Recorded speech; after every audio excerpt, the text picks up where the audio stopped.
femmes à adopter de bonnes pratiques pour la préservation des terres agricoles et l'amélioration des rendements des cultures. Telle est la raison de la formation organisée du 15 au 20 juin 2026 à Djidja et à Toviklen. Les groupements de femmes Fafawa de la FENAFAB ont bénéficié d'une formation sur des technologies innovantes de production de compost.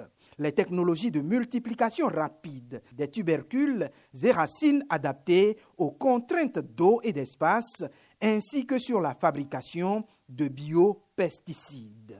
Au cours de ces séances, des démonstrations pratiques ont été réalisées permettant aux participants de maîtriser toutes les étapes de la production du compost, de la multiplication des boutures de patates douces à chair orange et de la fabrication des biopesticides. Nous avons formé les femmes sur plusieurs choses. Nous les avions formées sur les jardins de cases. Elles ont produit. Et après, on a constaté qu'il y a d'autres aspects que nous devons compléter.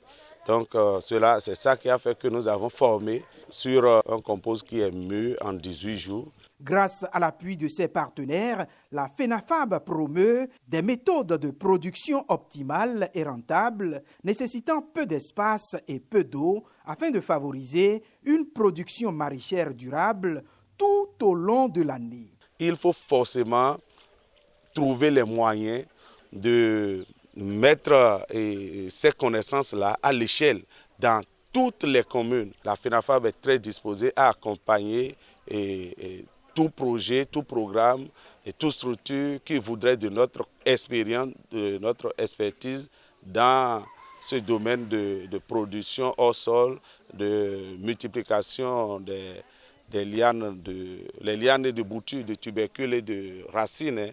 Cette formation pratique a porté sur plusieurs thématiques, notamment la production de biofertilisants matures en 18 jours et biopesticides.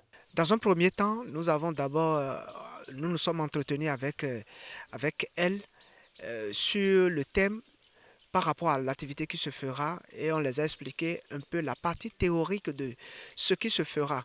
Parce que notre formation consiste surtout à les apprendre à faire eux-mêmes leur compost et leur biofertilisant. Pour le compost de 18 jours, il y a beaucoup d'ingrédients autour de nous que nous ignorons chaque fois. Les herbes que nous enlevons de nos sites, on a besoin des sciures de bois, de la cendre, de la fiente et puis de l'eau en plus. Pour fabriquer le compost de 18 jours, c'est très simple. C'est une superposition des matières que vous avez, des ingrédients que vous avez. Ces ingrédients sont superposés d'une manière où, en premier lieu, vous mettez d'abord votre sciure. Après ça, vous mettez maintenant la couche de fiente que vous avez. Et après ça, vous mettez maintenant une couche de cendre. Et vous mettez maintenant la matière verte jusqu'à une hauteur de 20 cm. C'est après ça là que vous arrosez correctement votre fiente. Et vous continuez le même processus. Quand vous finissez de mettre tout et vous finissez de tout arroser correctement, vous bâchez ça. L'avantage de ce compost, ça nourrit votre sol. Ça vous permet de maintenir la santé de votre sol. Les techniques de multiplication rapide des lianes de patates douces à chair orange.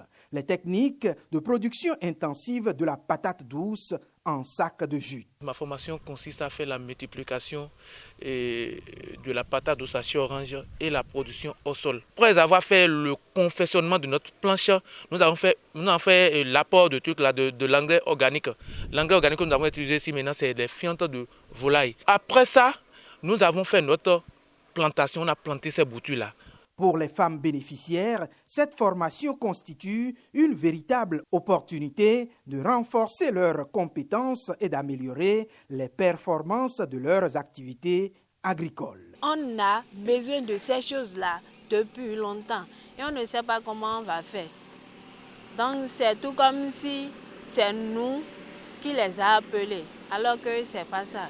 On entendait depuis à ça. Celui qui va venir à notre aide pour nous orienter vers ces choses, pour que les insectes, ces manques de choses, on va trouver ça. Nous sommes là depuis pour trouver ça, mais on n'a pas l'opportunité.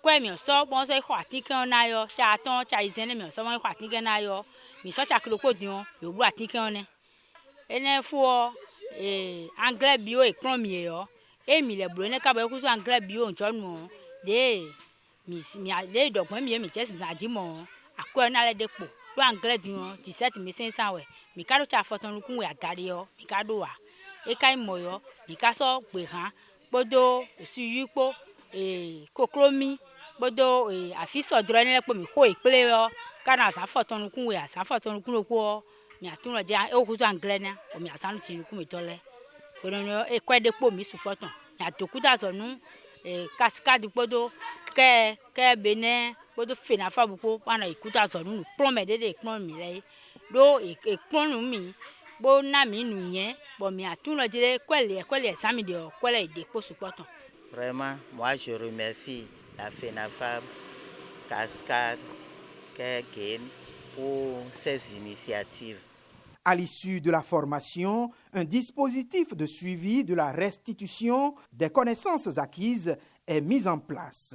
Chaque participante formée est ainsi appelée à identifier et accompagner d'autres femmes afin de favoriser l'adoption et la diffusion des technologies et pratiques apprises. Le projet Cascade, qui théoriquement tend vers sa fin, nous souhaitons vivement qu'il y ait une phase de prolongation qui permette à ce que toutes ces connaissances soient mises à l'échelle dans toutes les communes. Nous intervenons dans 2 communes, mais les autres communes, elles ont aussi besoin de cette technologie-là.